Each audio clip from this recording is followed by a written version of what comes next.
Environmental Resources and one of the cluster faculty in Genetic Engineering and Society. Welcome to the colloquium. We have many people in the room who've never been here before, so welcome. Many of you are from Nanyang Technical University, and we're very happy to have you as a part of our colloquium today in concert with your Professor Chris Cummings, who Jennifer will introduce in a minute. We'd just like to begin with any announcements upcoming related to GES activities or events, anything that people want to announce. No? Okay, that's fine. We will have colloquium next week, and Patty will send out that announcement, who's coming and what they're talking about. We had a great discussion section last week. Those will happen sporadically in the fall and may happen on a regular basis in the spring. So, with that, I will turn it over to Jennifer. We do have a new sign-up sheet, and so please go ahead and sign up, especially if you want to be added to our email listserv and you aren't already. Please write your email legibly and check yes for add to GES listserv. We want everyone to sign in just to let us know that you're here. Thank you. Jennifer? Great. Yeah, well, I have the pleasure of introducing Professor Cummings, and I've known him, I was thinking, for almost 10 years. So he was a graduate student at NC State with Professor Berube, working on nanotechnology and risk communication, and we had a grant together. And I was extremely impressed with him as a graduate student. He kept that grant and the team alive and was not only a force in organizing us, but also intellectual leadership of us. And then I hired him very briefly in a postdoc position on our synthetic biology governance grant. And so he took a huge role in that. And then when he got his professor job at Nanyang Technological University, he became co-PI on that grant and moved to Singapore, where he's visiting us here from today. So he's assistant professor of communication at Nanyang Technological University, where many of his students are visiting from. And he's really an intellectual leader in the force of risk communication and science communication and emerging technologies, both nanotechnology and biotechnology, and has written many articles on that and has looked at the issue from many dimensions, including not only communication, but policy and risk governance. So thank you for being here today, Christopher, and it's nice to welcome him back. He also just had a baby little girl, and she's adorable.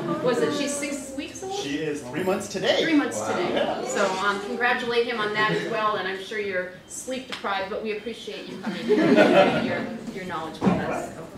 Let's do this. Well, thank you all for the warm welcome. It's nice to be back. I have lectured in this room before, back in the day when I was with the CRDM program. So for any of the CRDMers in here, to you all. So I am an alumnus of the program, both for our Masters of Communication program and then the PhD. We know that our PhD program here is focused on rhetoric and digital media, yet I am not.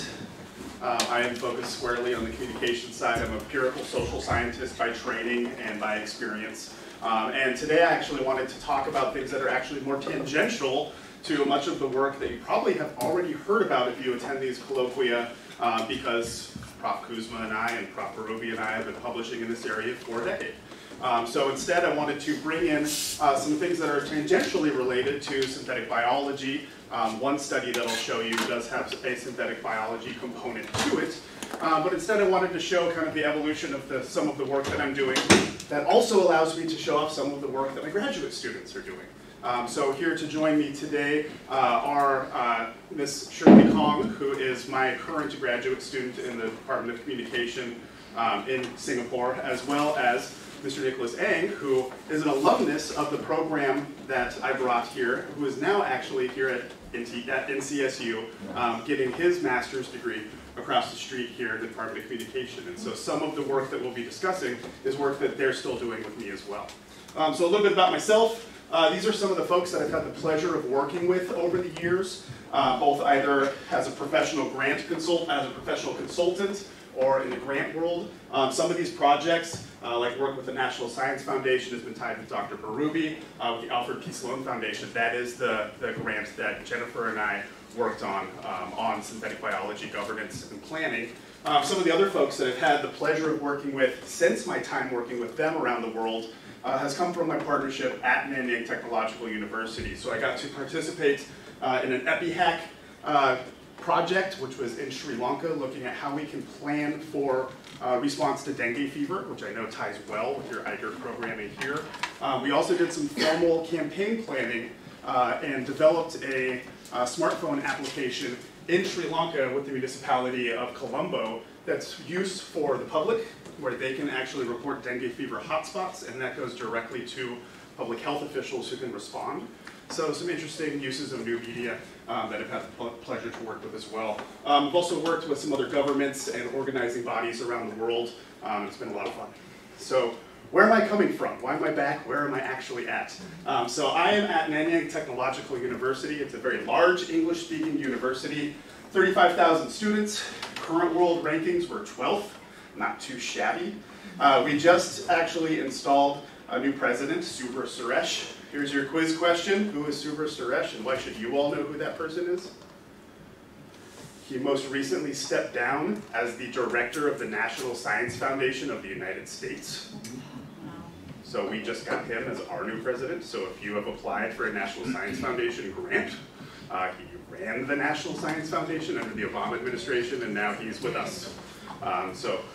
What does NTU do? It tries and plucks world talent, and they are now gearing up to crack the top 10 is the goal, right? And so that's what President Subra Suresh, his goal is. He obviously has a big science leaning, but he also has a public-facing science communication leaning as well, which was really nice for us in our school, the We Kim We School of Communication and Information, which is led by Charles Salmon. If you've studied health communication or you've studied communication campaigning, you've read Prof. Salmon's work. He was also the chair at Michigan State and was a dean as well before coming over to NTU some years ago.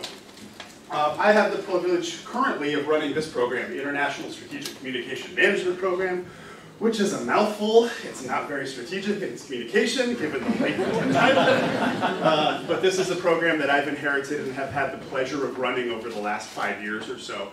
So the many new faces around here are from this program. And our goals are to offer some high-level undergraduate students really amazing opportunities to travel abroad and to also gain overseas practical experience.